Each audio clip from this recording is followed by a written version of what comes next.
So we're back. We're on the job podcast, and I want to welcome a great friend to Local 103, someone who's had our back, and certainly we've got his back. It's Congressman Seth Moulton. Thanks for joining us, Seth. Luke, great to be here. Yeah. Always good to be back. Yeah, it's awesome. Thanks for having me. Yeah, glad to have you. Glad to have you. What's going on in D.C. these days? Well, there's a lot going on. It's not all that good. It's a pretty divisive time in American politics, obviously. I'm a Democrat. I strongly disagree with a lot of things the Trump administration is doing. I'm not just reflexively anti-Trump. I also have a lot of problems with my own party, and I think the things that we need to be doing a lot better. Sure. There's a reason why we've lost and why we've lost a lot of voters, why we've lost touch with a lot of Americans. I know you and I have talked about this, and I'm sure we'll get into it in the podcast. But the point is that this is a time when people are not happy with the status quo, and so I'm going to D.C. not to play the game, but to try to change things. Sure. We need change. Sure. Oh, absolutely. And you've kind of been on the edge of that change, right? Trying to lead the party back to the middle, back to common sense, right? You've got some resistance. Look, there's always resistance Yeah, to change, right. you know? But I just remind people that this is about winning. Democrats need to win. So we got to be really smart about how we get back in touch with American voters, especially a lot of American workers that used to be solidly in the Democratic camp. I mean, we used to basically own anybody in a union, right? Sure. Was a Democrat. And we've lost a lot of hardworking union members because we seem really out of touch. Sure. And that's not a recipe for success. So I don't care if you're, left of Bernie Sanders or you're an independent trying to decide whether to vote Democrat or Republican. If we want to be a majority party, we want to win elections and advance our agenda, then we've got to actually build that majority. And right now it feels like we're shrinking. That the approval rating of the Democratic Party has never been lower in recorded history, and it's especially low with Democrats. I mean, I meet with Democrats all the time who are like, "Gosh, this is bad." Yeah. But we also have a great opportunity because Trump is screwing things up left and right all day long. And so my point is, let's take advantage of this opportunity. Let's make the changes we need to make to win back the trust of American voters. And you know what? We're going to start winning. Sure. All that winning back trust, winning back anything starts with messaging. Does the party have a message for working class voters to bring them back?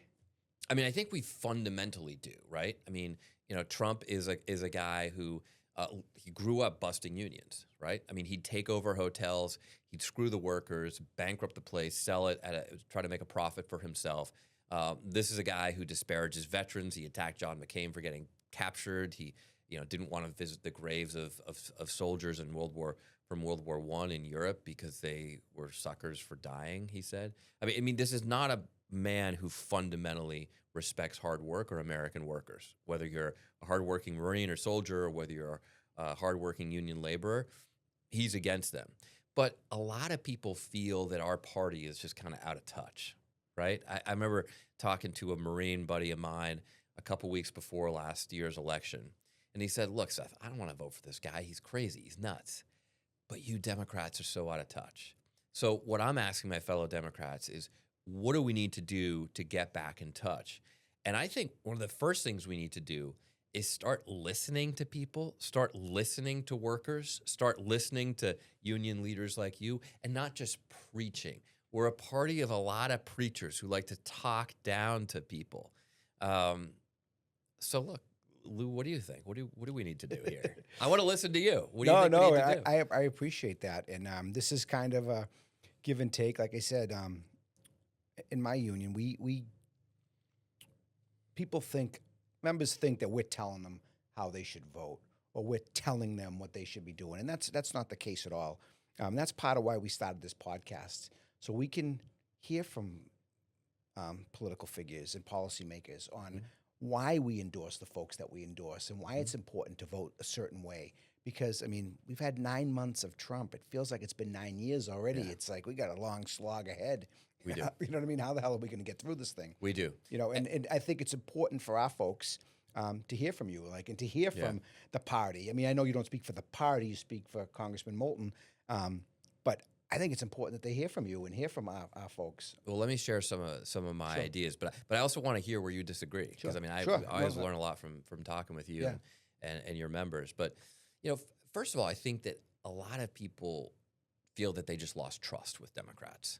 And I kind of get why, right? Because there was a problem at the southern border, and Democrats kept saying, no, there's no issue here, right? Just look away, not an issue. Sure. We could see it even in Massachusetts, right? I mean, usually border problems are Sure. like Texas, Arizona, but even in Massachusetts. So the American people were like, what the heck, guys? Right. And then there was a problem with inflation. And people were seeing it. They're seeing it in their grocery prices. And yet a lot of Democrats, well, the administration just said, hey, it's transitory. I mean, I'm not even sure what that means. Like, what does transitory mean, right? Like, as in it's just going to go away. But yet people were like, well, I got to buy eggs this week, and the price is pretty high. So what are you guys going to do about it? And then, of course, there was Biden's age. Yep. And a lot of Democrats said, just look away. There's nothing to see here. It's not a problem. And Americans could see with their own eyes that there was a problem. I was one of the first Democrats in the whole Congress, House, or Senate to come out and say, look, tremendous respect for Joe Biden, been a personal mentor of mine. This is a hard thing to say, but we need to move on. And so I get why a lot of Americans just feel like the Democratic Party isn't even being totally honest with them, right? So first of all, we need to show Americans that we need to regain trust.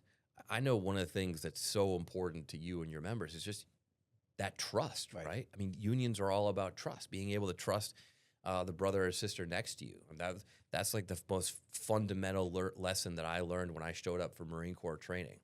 One of the first things they tell you is you can fail a test, they'll probably let you retake it. You can drop out of a run, they'll probably let you do that run tomorrow.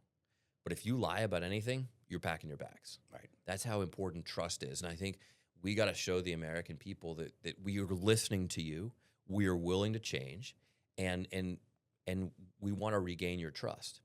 Part of that also is that back to this preaching thing, like if we want to be the majority party, we got to have like the majority of viewpoints, right? So we can't say, well, if you don't check every box, you don't meet every litmus test on every social issue or perspective, then you can't be a part of this party. And that's what a lot of Democrats have said. I'll express my opinion on something, and sometimes I'll get someone come up to me and says, well, you don't even sound like a Democrat. Like, really? Really? Is that the message, that we can't even have a debate about issues in our party?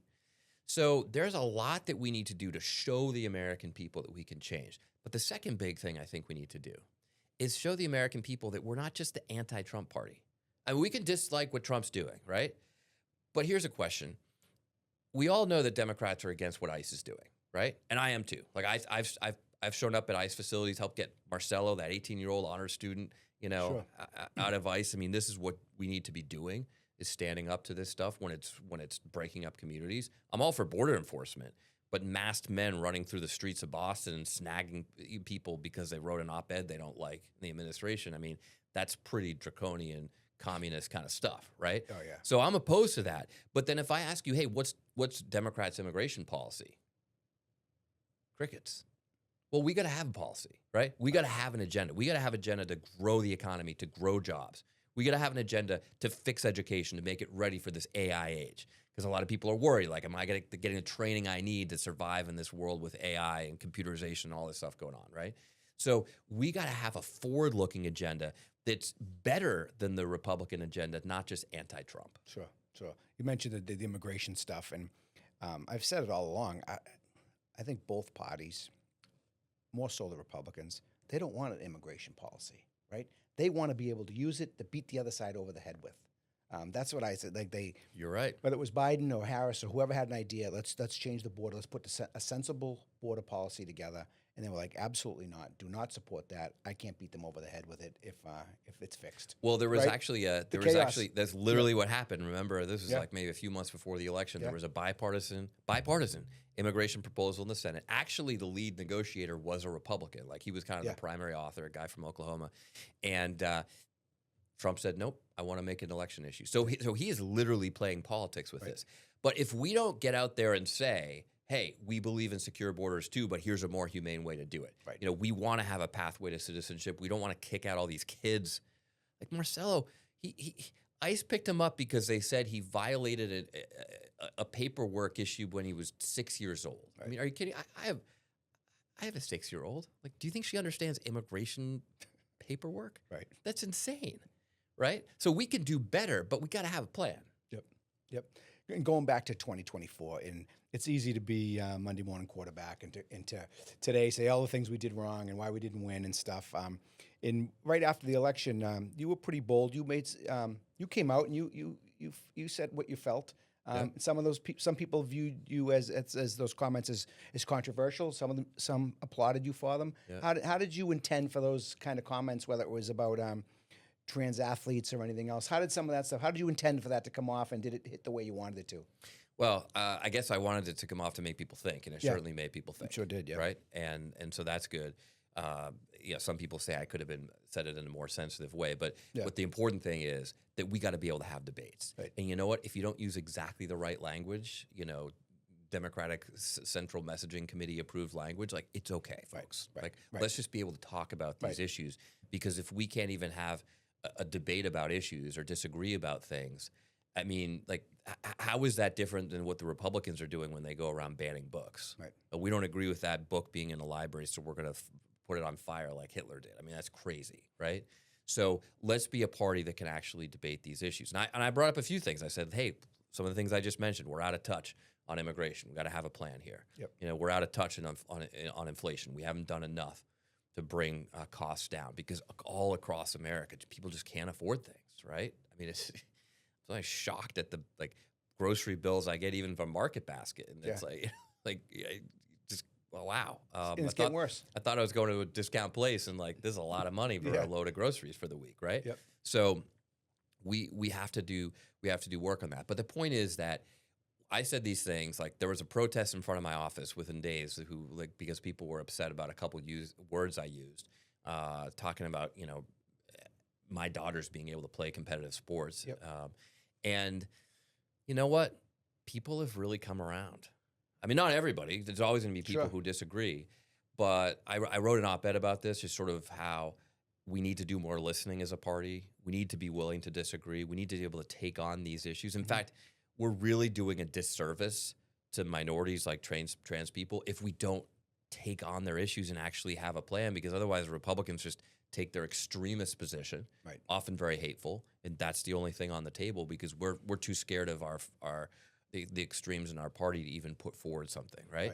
So I tell you, I wrote about this, and I've never had more Democratic colleagues come up to me and say, you know what, Seth, thank you for saying that. Breaking the ice, right? But I don't want to. It's like, you can say this out loud. You don't need to say it in a whisper, right? We should be able to talk about this stuff.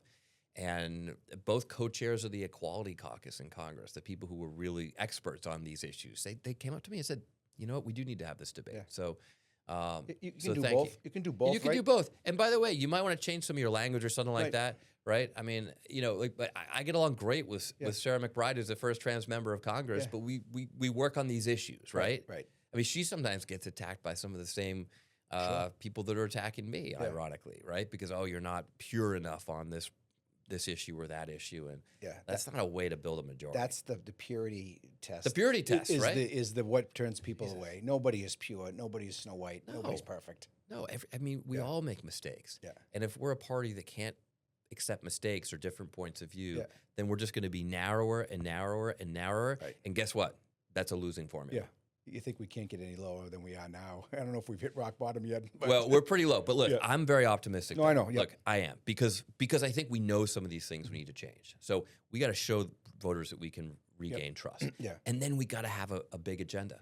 And one of the things I love talking with you about, for example, is a big transportation and housing agenda for Massachusetts, right? That's going to create a lot of union jobs, that's going to put a lot of people to work, and it's actually going to make it affordable to live in a place that you can commute to from work. And what I'm talking about is building a regional rail system with the rail link.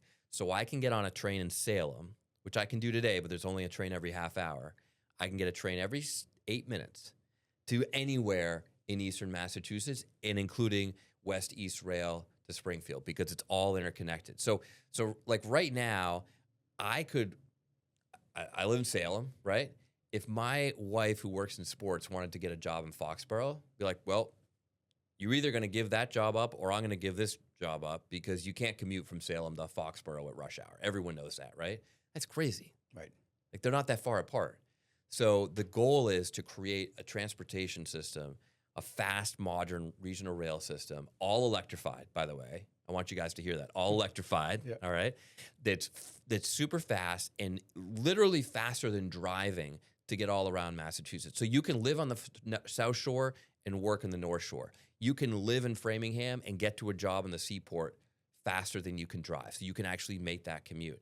And we already, there's a study that's going to get released in probably just about a month or so this fall that shows that this creates an extraordinary amount of affordable housing. So this is the kind of bold, forward-looking agenda, building things, winning people over, making life affordable that Democrats need to be talking about. Right.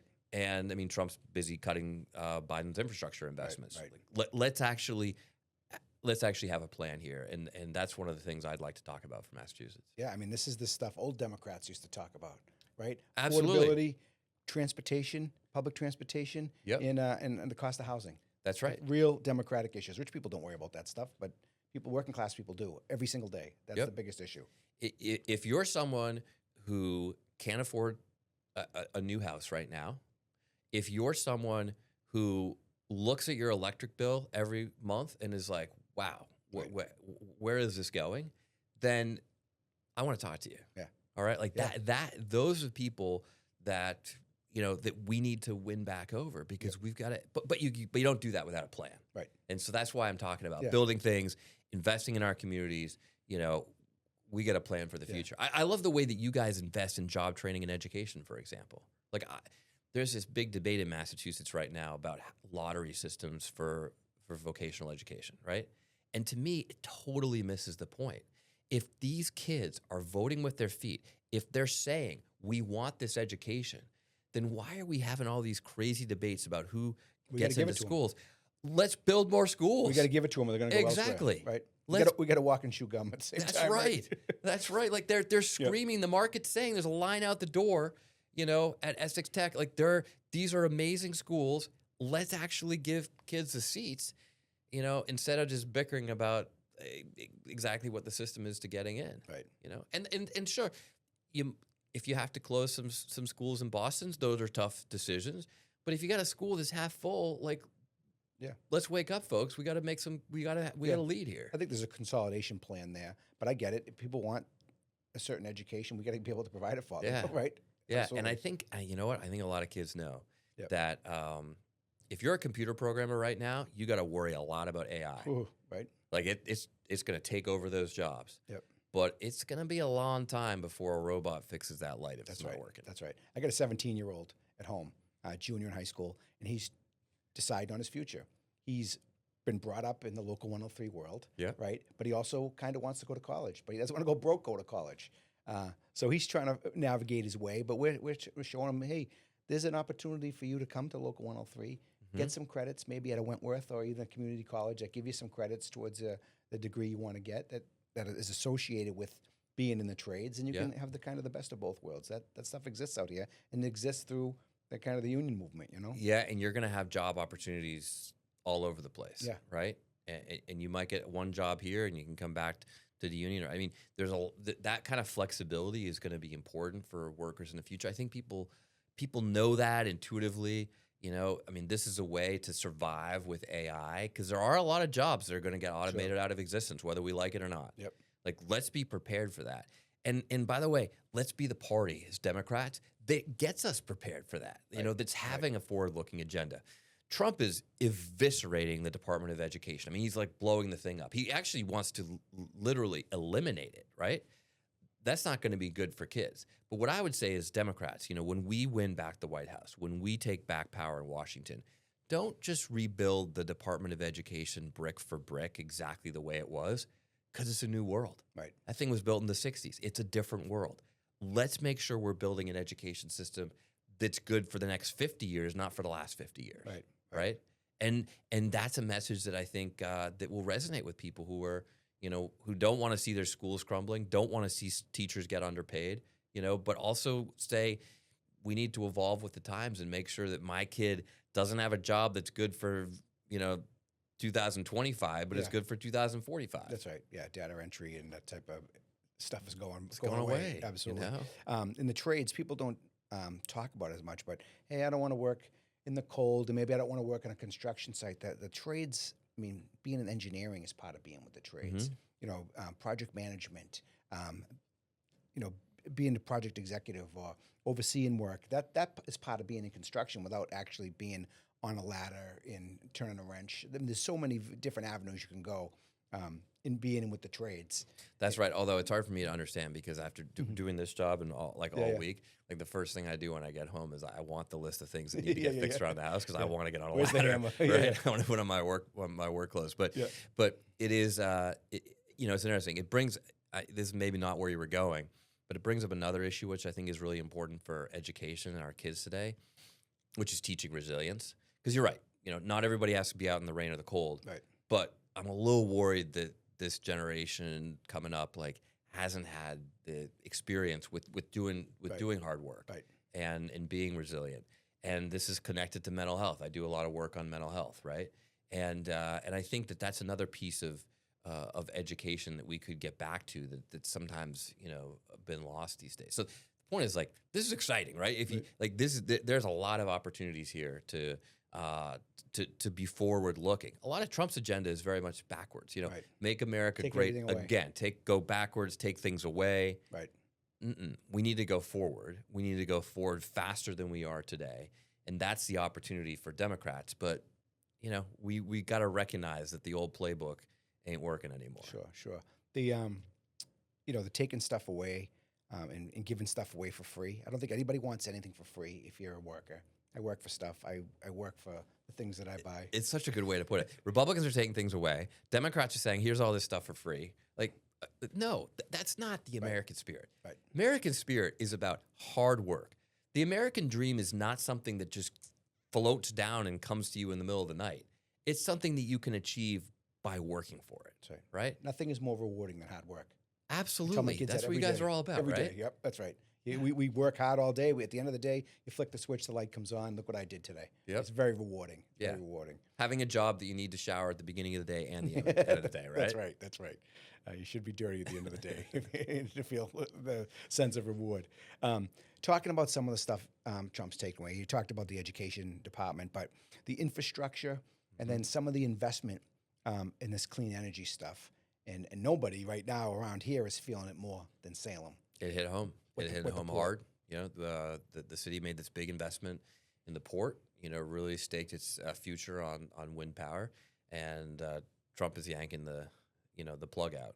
And I know, I understand some people, including environmentalists, got some questions about wind power. It's got to be part of the mix. With I also think we should be investing more in nuclear. I mean, people are finally waking up to that carbon-free source of power and everything. Like next generation nuclear fusion power is being developed right in Massachusetts. We got to invest in that too, right? But one of the stupidest things you can do in the economy is say, hey, we're going to invest in a whole bunch of stuff here. It's going to pay off in 5 or 10 years. And then after year 3, you just yank the plug. And that's really dumb. Right. And that's not good for jobs. It's not good for the economy. It's not good for business. It's not good for workers. It's not good for anyone. Yeah. And that's what Trump's doing. Why? Because he's just trying to make a political point. It's intentional and it's belligerent. It really is. Yeah. And by the way, it's telling that he's pulling the plug on Massachusetts wind farms, but not Texas wind farms. Right. There are actually a lot more windmills in Texas than in Massachusetts. Solar fields too. Right. And that's right too. Yeah. But he's not touching them, right? So this is all political for him. Of course, Texas claims to be energy independent. They have the most solar fields. They have more windmills because they have a good, diverse source of energy. That's right. That's what we need here, right? Right. And so we're trying to do that. Trump's taking it away to make a political point. And by the way, this is going to get worse. I mean, he's going to keep going after blue cities. Boston is one of the safest cities in the country. I'm not saying it couldn't be safer. I'm a big supporter of cops and what they do. Of course, I mean, just because there are a couple bad apples, don't throw out the whole police force, which sometimes is the message you sometimes get from some Democrats or whatever. But that's another, by the way, union workforce that used to vote all Democratic and there's now a lot of Trumpers there. Mm-hmm. But bottom line is that we don't need students being pulled off the street because they write something that the administration disagrees with. I mean, Remember that whole freedom of speech thing? Like that's pretty important. Yeah, right. Yeah. Americans, There's right? something there, right? And it sounds like that's what's coming down the pike. So it's probably going to get worse before it gets better. And I'm going to keep fighting that stuff. But I'm also going to fight to make sure that Democrats get in a winning position because this is a democracy. If we want to be in charge, if we want to advance our agenda, then we got to convince people to vote for us. That's the work we should be doing. Right. I know Trump is going around the country saying, "Hey, there's crime in your streets. I'm going to come in and fix it if you can't." Do you think Democrats are losing an opportunity to say, "Hey, you're right. We do have crime in our city or our state or whatever, and we could use a little help. How about some, X, Y, and Z? What are those things that Democrats could say? Yeah, Trump. If you want to help us, here's what we need." I think that's smart, right? Instead of just being reflexively anti-Trump and saying, and that's what. So Washington D.C., where I have to live, half the time commuting down there and everything. Look, a lot of Democrats said, hey, crime is way down in D.C. You don't need to send any troops here. That's the wrong message because anyone who lives in D.C. knows that crime's a problem. Mm-hmm. It is a problem. Sure. And actually, the mayor has kind of come around to this. And she said, you know what, actually, we do have a problem. And if there are ways that the federal government can help, we'll take that, especially free assistance. I mean, let's hire more police. Right. Help us out. Exactly. You know who really wants more police? People who live in high crime neighborhoods, right? Yeah, right. Right. They're not anti-police. They want more. Right. And so we've got to get. So the point is that we can do things a lot better than Trump, but don't just become the party that's not defined by anything other than anti-Trump. Right. And if there are some things that we can do better, I want to see blue-run Democratic cities be the model. Right. I want everyone in America to want to move to places run by Democrats. And let's be honest, that's not the way everyone feels right now. Yeah, right. Yeah, I mean, putting National Guardsmen at the Lincoln Memorial is not going to help. No, that's just a political DC, stunt. Right? But given maybe grants to the city to hire more police officers. Exactly. Right? And by the way, Democrats are the ones fighting for those grants, right? The Republicans are the one cutting them with Big Beautiful Bill, cut a lot of crime assistance and everything. But you're right. No, and we got to be open about that. And we got to make that case. We want to reduce crime, but we got an actual plan to do it. And by the way, we also are going to respect our troops because I can't, just because I'm a veteran, I can't speak for everyone in the military, but I'll tell you what, those National Guardsmen did not sign up to be standing like political props in front of the Lincoln Memorial. Trump had them cleaning up trash. Why? Because he fired all the Park Service that was supposed to be doing that job. Right. You don't sign up for the National Guard to serve our country, to put your life on the line in an emergency, to be picking up trash around Washington, D.C. Yeah. Talking about that in service to country, obviously you mentioned a little bit your service, you were a Marine Corps veteran. Tell me a little bit about how, growing up in Massachusetts, going to the Marines, how that's led you to your leadership style in Washington. Well, I mean, look, I grew up in a very patriotic state, and I'm very proud of that. But I was really inspired by some mentors who talked about the importance of service and giving back, and found my way to the Marine Corps because I really respect these 18-year-old kids. In fact, some younger than that. I mean, I got two 17-year-olds show up to my platoon the day we invaded Iraq. I mean, talk about.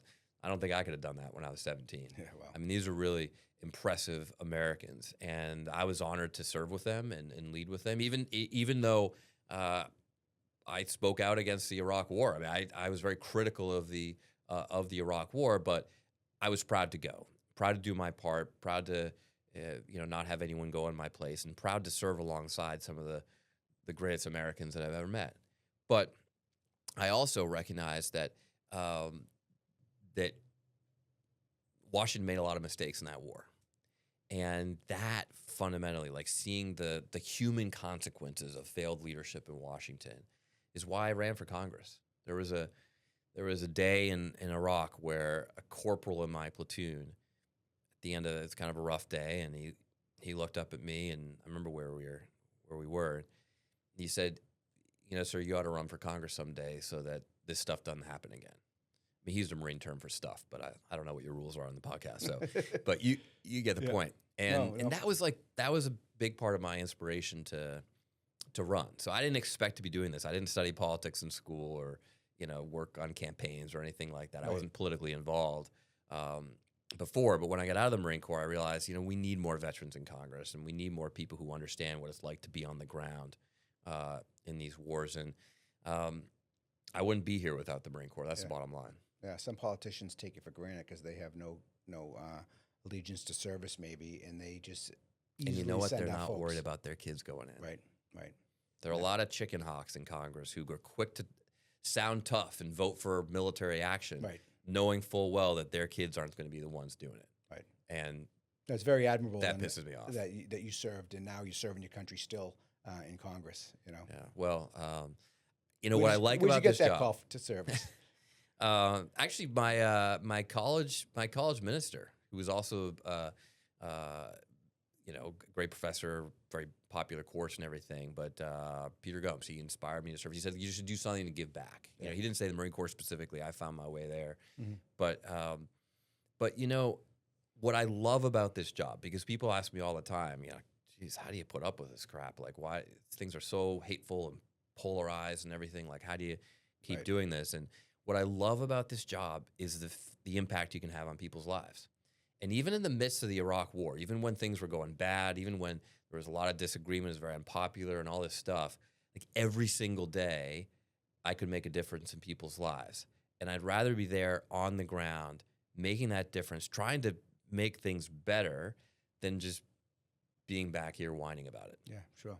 So that's kind of how I feel now, right? Like it is a difficult time in politics, but it's a time when we need good people to serve and try to make things better, try to make the changes we need to make in our party to start winning again. Try to stand up to what Trump's doing when it's terrible for our country and our future. Try to make a better world for our kids. Right. Try to make them proud of what our generation leaves them, which doesn't feel like we're on the right track right now to do that. Yeah. Yeah. The Democratic brand is down. The Democrats are down. The messaging is kind of a little bit chaotic, but when things are like the way they are now, it's kind of a time for great opportunity, which you kind of alluded to. Right? Great opportunity, great leadership. Like this is what we need going forward. Yeah. So yes, I mean, I get why people are pretty pessimistic or just downright pissed off. Yeah. And I hear that, and I'm listening, and I want to hear all that. I want to hear that feedback every single day. It's one of the things I learned from the Marine Corps. Sometimes the best ideas come from the 17-year-olds, right? Yeah. And at the same time, I am optimistic about the future. Yeah. Like I think we need big, bold leadership. We need to be forward-looking. We need a real agenda, but we can build that, and if we do, we can win. Sure. A year out from the midterms, can the Democratic Party turn it around and bring back the midterms? Yes, absolutely. We can. I started this organization called Serve America back when we were in this hole the last time. Trump in the White House, Democrats in the minority in both the House and the Senate, right? So we didn't control anything in Washington. We won back the House that year, and more than half the seats that we flipped in the entire country were my Serve America veterans. People like Abigail Spanberger, Mikey Sherrill, Jason Crow, Chrissy Houlihan, Jared Golden up in Maine, flipping seats, taking them back in large part based on the trust that they had with voters from their service to our country. And we're working on that. That's our plan to win the midterms. But we got to do the work to get there too. Yeah. Like we got to make some changes as a party. We can't just have great candidates. We got to fix our messaging, like you always say, Lou. Sure. We gotta have an agenda that's a building, forward-looking agenda. Yep. But I think we can do it. Yeah, good. I'd love to hear it. As we kind of wrap down, I know you're pressed for time. You were heading to D.C. I got to catch a flight. Yeah, it's late as usual, but yeah. Let me ask you. So when Congressman Seth Moulton is kind of off the clock for a couple minutes, and you're with your wife and your kids, what do you guys like to do as a family, kind of to wind down? Or what is Seth Moulton, the guy, like to do to wind down when he's doesn't have the speaker and everybody else that is in his ear? And so honestly, like what I like to do more than anything right now is hang out with my kids. Yeah, they're 4 and 6. They're like such great ages, and I make breakfast with them every day. Yeah, from scratch. We're always cooking up French toast. And not getting too complicated here, but like we're cooking something up. Yeah. And I love to get them out on the water. We're so fortunate in Massachusetts to be on the ocean and be able to go swimming. And I mean they take lessons in the swimming pool, but I'm really proud when they get in the ocean. I love. Yeah, you guys have a favorite beach you guys go to? Just some of the local places on the North Shore. There's a lot of best beaches in the world in Massachusetts, right? I mean, there's a reason why presidents come to Massachusetts to vacation, right? The summer's amazing. So the summer's always too short here, but But yeah, I mean, as soon as I get out of Washington, I try to spend time with my kids. Sure, that's great. That's great. Families first, right? Always. To wrap it up as a final thought, what do you have to say to Local 103 members or to working class voters across this country to bring them back to the I want to say Democrats? to all of you out there, I want to earn your trust. We as Democrats want to earn back your trust. And I'll be the first to say I get it, that we've lost that trust in a lot of ways, but we want to earn it back. We're going to work hard to do that. And fundamentally, we're going to respect the hard work that you do every day. You literally make this country run. And we wouldn't be anywhere without you. And we've got to get back to being a country that values that hard work, that understands that the American dream doesn't just happen on its own. It happens through the hard work of people like you. And I got a lot of respect for that. So thank you for what you do every day. Yeah, well, there you go.